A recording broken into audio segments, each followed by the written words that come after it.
Assalamualaikum bosku, welcome to my channel. Sebelum menonton jangan lupa subscribe, nyalakan dulu loncengnya, dan jangan lupa like dan komen. Dan jangan lupa ambil posisi rebahan kalian. Untuk kalian selamat menyaksikan. Meskipun pemusnah pemburu iblis ini berada di langkah ketujuh, dilucuti dari pemimpin mereka dan anggota lain yang paling kuat, Xingsu dan beruang iblis, bagaimana mereka bisa melawan kelas raja elit dan pasukan pemburu iblis tingkat komandan elit.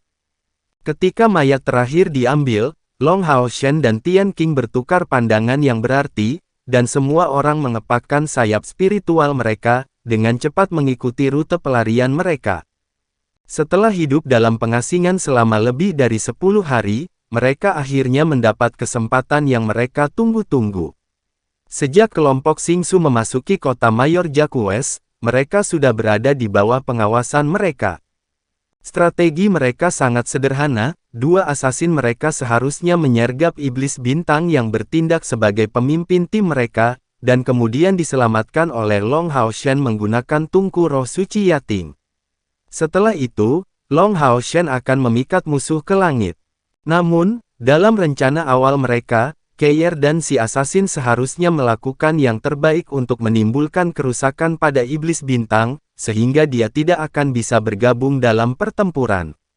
Tapi tidak ada yang menyangka bahwa iblis bintang benar-benar akan dibunuh oleh belati samsara milik Keir.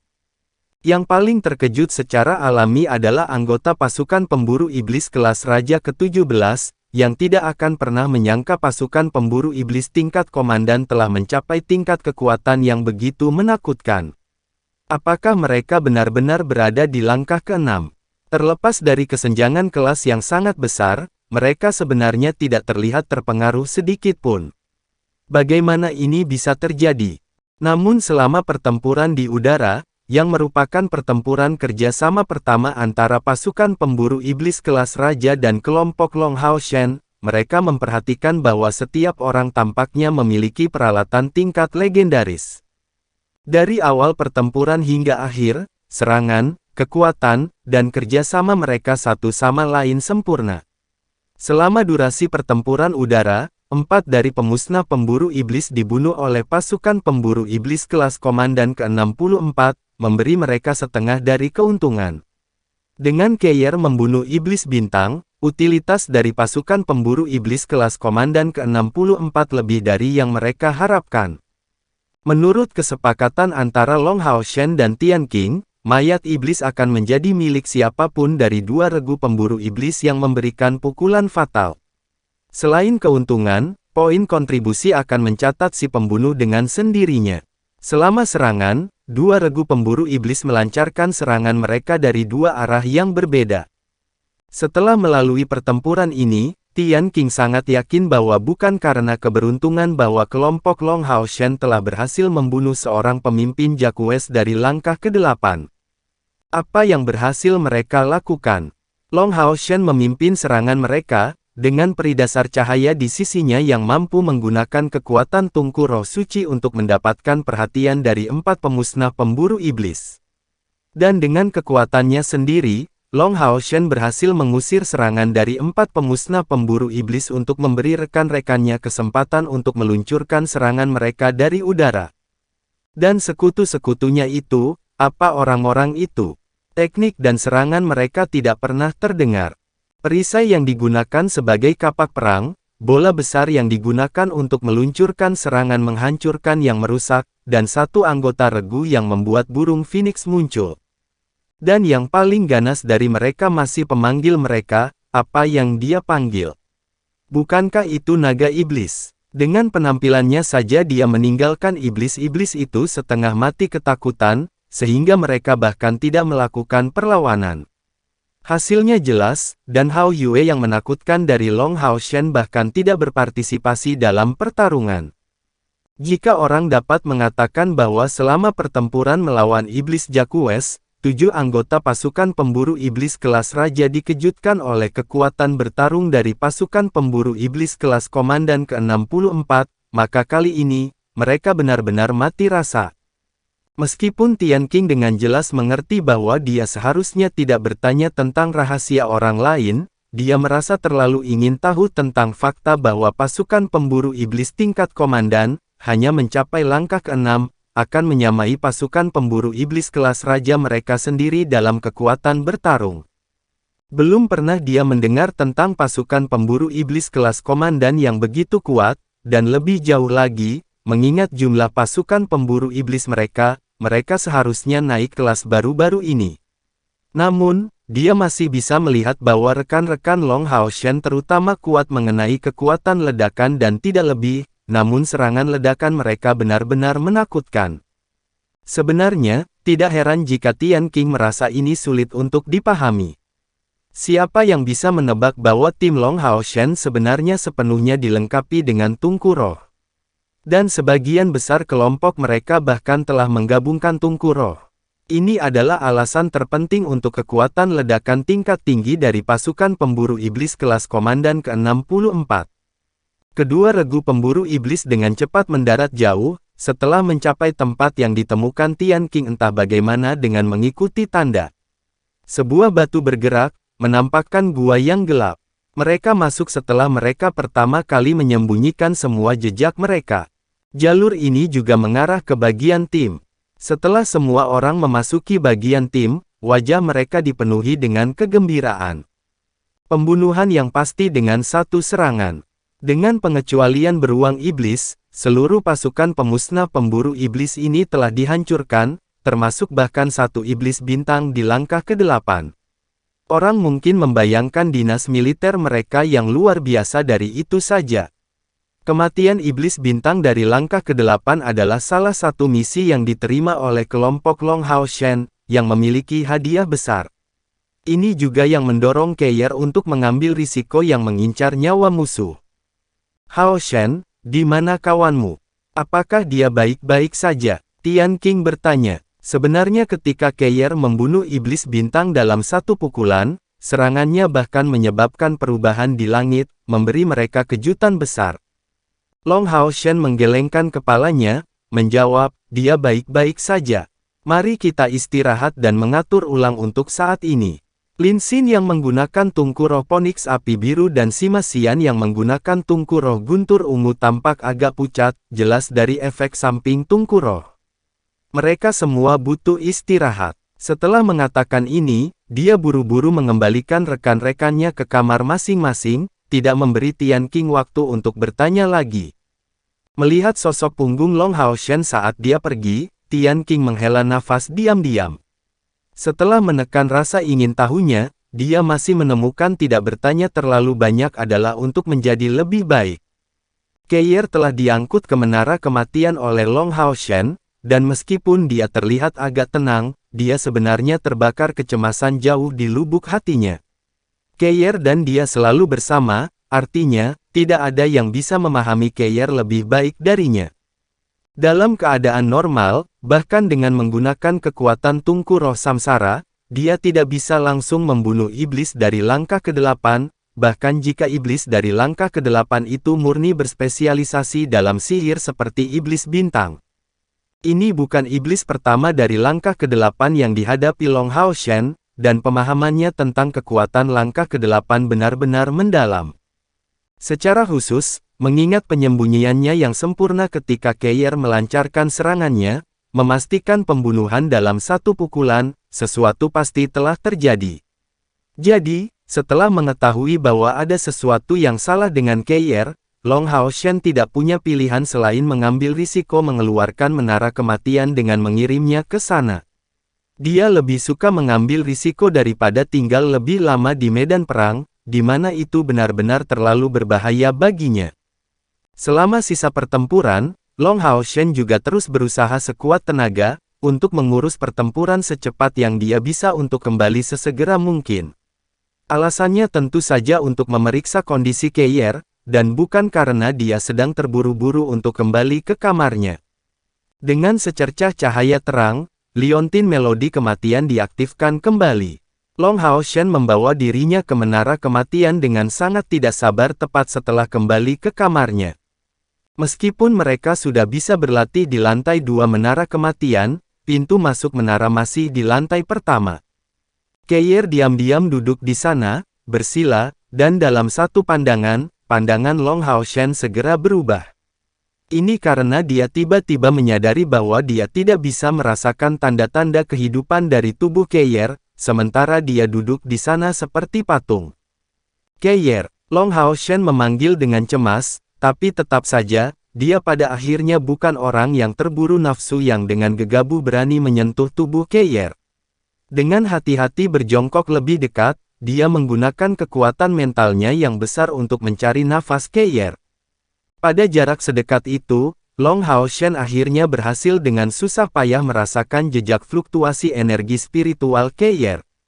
Perasaan tidak nyaman dalam dirinya berangsur-angsur berubah menjadi kejutan. Napas Keyer masih ada, tapi sangat lemah. Dan energi spiritual dalam telah berbaur dengan lingkungan sekitarnya, seolah-olah dia berubah menjadi bagian dari menara kematian. Karena tidak ada niat membunuh kebiasaannya yang dipancarkan, dia melepaskan perasaan menjadi satu dengan dunia. Keyer sedang mengalami kebangkitannya sebagai dewa pilihan. Long Haoshen tidak yakin, tetapi merasa samar-samar bahwa meskipun keadaan Keyer saat ini tidak dapat digambarkan sebagai baik, itu juga bukan yang berbahaya. Betapa bodohnya kamu, untuk bertindak begitu sembrono. Long Haoshen menghela nafas ringan, tetapi memiliki pandangan yang memanjakan ke arah Keyer. Duduk di dekatnya, tatapannya tidak menyimpang darinya, merasakan beberapa perubahan auranya. Sebelum Keyer bangun, dia sama sekali tidak bisa meninggalkan sisinya. Seperti dugaan Long Haoshen, jelas bukan dengan menggunakan kekuatan normalnya Keyer berhasil membunuh Xing Su dalam satu pukulan. Menurut rencana Long Haoshen dan Tian Qing, asasin dari pasukan pemburu iblis kelas raja mereka seharusnya mencoba membunuh iblis bintang. Asasin mereka adalah asasin dari langkah ketujuh, dan seorang asasin di langkah ketujuh tentu saja memiliki beberapa peluang untuk berhasil membunuh seorang penyihir di langkah ke-8. Berdasarkan rencana awal mereka tidak memiliki harapan sukses yang berlebihan untuk membunuh iblis bintang, dan hanya berharap untuk menimbulkan kerusakan serius. Tidak terbiasa dengan kekuatan Keyer, Tian Qing memberinya misi membantu pembunuhan dari belakang. Namun, pertama kali indera iblis bintang menyelamatkannya, asasin dari langkah ketujuh ditemukan lebih cepat dari yang diharapkan. Meskipun dia memberikan segalanya untuk melancarkan serangannya, itu hanya menimbulkan luka ringan pada iblis bintang dan tidak melakukan apa-apa lagi. Namun, intervensi asasin langkah ketujuh menarik tanpa diragukan lagi perhatian semua pemusnah pemburu iblis. Dan tepat pada saat ini, Keyer, yang menggunakan kalung gaib dalam kombinasi dengan kemampuannya sendiri dari langkah ke-6, tetap mengambang pada jarak 100 meter dari tanah, menunggu kesempatan. Keyer mengerti dengan sangat jelas bahwa untuk menyingkirkan pasukan pemusnah pemburu iblis ini dalam waktu sesingkat mungkin, masalah terpenting adalah menekan kekuatan bertarung iblis bintang yang bertindak sebagai pemimpin mereka. Jika tidak, mengingat kekuatan besar iblis bintang dan teknik ramalan besar yang tak terhentikan itu, ketika mencoba yang terbaik melawan mereka, beberapa korban akan sangat mungkin terjadi. Jadi, tepat pada saat itu, Keyer hanya memiliki satu pemikiran, dan itu adalah mencoba yang terbaik melawan iblis bintang itu. Adapun berapa banyak yang bisa dia lakukan, dia tidak terlalu memikirkannya karena dia tahu bahwa Long Haoshen pasti akan datang untuk menyelamatkannya jika terjadi bahaya besar. Keyakinan mutlak ini menghilangkan kekhawatiran dari pihak Keyer, dan tekadnya membawanya ke keadaan yang sangat istimewa. Putri Suci Samsara tidak kalah dengan Putra Cahaya sedikit pun, dan kekuatan yang belum pernah terjadi sebelumnya muncul di tubuh Keyer. Saat itu, mata dan pikiran Keyer hanya terfokus pada targetnya, seolah-olah tidak ada yang lain kecuali iblis bintang atau dirinya sendiri yang ada di dunia.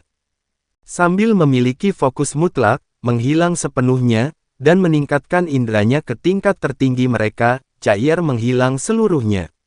Sama seperti Long Haoshen merasakannya sebelumnya, dalam serangan sebelumnya, dia menjadi seperti awan di langit, hembusan angin di antara awan.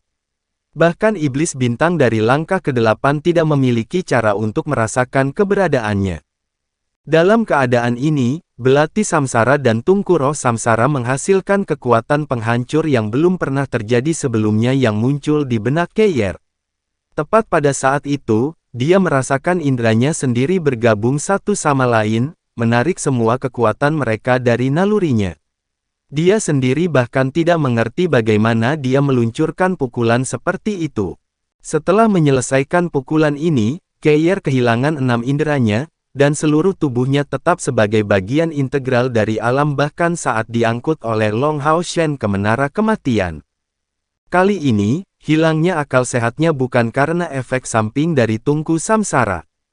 Setelah menggabungkan 3 tungku, Keyer sudah bisa menggunakan tungku roh samsara sekali tanpa mengalami serangan balik, dan setelah penggunaan ini, dia hanya perlu istirahat untuk jangka waktu tertentu untuk menghindari efek samping saat dia menggunakannya lagi. Tentu saja, jika dia ingin mengerahkan lebih banyak kekuatan tungku samsara dengan menggunakannya beberapa kali berturut-turut, itu masih akan menyebabkan serangan balik yang sama seperti sebelumnya. Keadaan khususnya berlangsung selama 3 hari 3 malam, setelah itu perubahan auranya menjadi tenang dan kekhawatiran Long Hao Shen mereda. Dia tahu bahwa Keyer pasti telah tenggelam dalam keadaan yang begitu dalam. Sementara anggota lain dari pasukan pemburu iblis beristirahat dan mengatur ulang di bagian tim, seluruh kota Mayor Jaquez terjebak dalam keadaan hingar-bingar. Serangan tiba-tiba dari pasukan pemburu iblis kelas Raja ke-17 dan pasukan pemburu iblis kelas Komandan ke-64, dan keberhasilan mereka dalam membunuh pasukan pemusnah pemburu iblis membawa kejutan besar bagi kelompok iblis yang tinggal di kota. Iblis tidaklah bodoh, bagi mereka untuk masih disergap oleh pasukan pemburu iblis setelah mencari untuk waktu yang lama. Apa artinya? Itu berarti bahwa aliansi kuil harus memiliki tempat persembunyian di sekitarnya.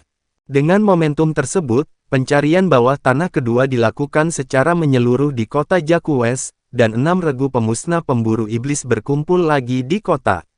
Beruang iblis, satu-satunya yang selamat dari regu pemusnah pemburu iblis tim bintang, sedang meraba-raba, dan mencari bahkan sedalam 1 meter di bawah tanah. Seluruh klan Jaquez dimobilisasi oleh bencana yang terjadi di provinsi Jaquez ini. Situasi di luar sangat tegang, sampai-sampai berita yang disampaikan ke bagian tim menjadi semakin langka. Namun, Tian Qing tidak khawatir. Mengingat betapa besarnya bagian tim dari aliansi kuil, mencapai kedalaman 10 meter, dan mengingat penghalang khusus mereka, bahkan iblis terbaik dari langkah ke-9 tidak akan dapat menemukan lokasinya ketika mengerahkan kekuatan mentalnya untuk mencari mereka. Sedangkan untuk menggali sedalam 1 meter, apakah mereka benar-benar akan menemukan tempat itu? Pasukan pemburu iblis tidak pernah kekurangan kesabaran. Setelah pencapaian membunuh pasukan pemusnah pemburu iblis, bahkan tinggal di sana selama beberapa bulan akan sangat biasa bagi mereka. Ini bukan pertama kalinya situasi seperti itu terjadi. Langit kota Jaquez. Ahbao memiliki ekspresi serius, berdiri di sebuah ruangan yang diatur oleh iblis Jaquez yang dia lihat keluar jendela. Di belakangnya, 9 iblis berdiri dengan tenang. Yue termasuk di antara 9 iblis ini, tetapi tidak ada jejak Leng Xiao. Meskipun menjadi putra kaisar dewa iblis, di antara pemusnah pemburu iblis, Ahbao tidak terlalu diistimewakan. Tim yang dia perintahkan hanyalah regu pemusnah pemburu iblis tipe tim naga biasa.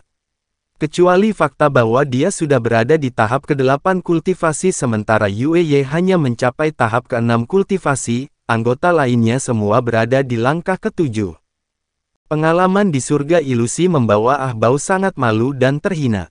Dia membuat janji untuk membunuh manusia yang mempermalukannya, sebelum mengambil Yue sebagai istrinya. Oleh karena itu, dia meminta untuk memimpin pasukan pemusnah pemburu iblis bahkan dengan kedudukannya sebagai pangeran iblis, dan memimpin timnya untuk benar-benar mencari jejak Long Hao Shen dan rekan-rekannya.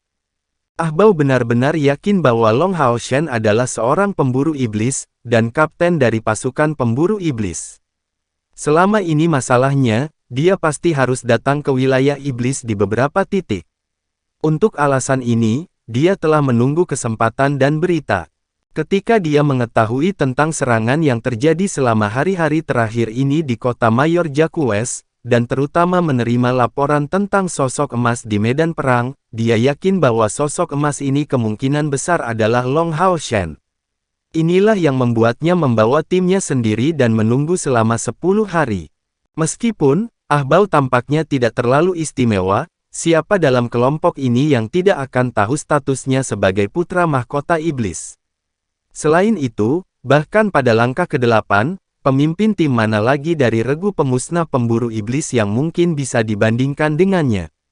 Oleh karena itu, setelah kedatangannya di sini, seluruh kota Mayor Jacques berada di bawah kendali penuhnya. Pencarian kedua sudah selesai, dan masih belum ada petunjuk. Sepertinya kedua regu pemburu iblis itu telah menghilang dari muka bumi sejak saat itu.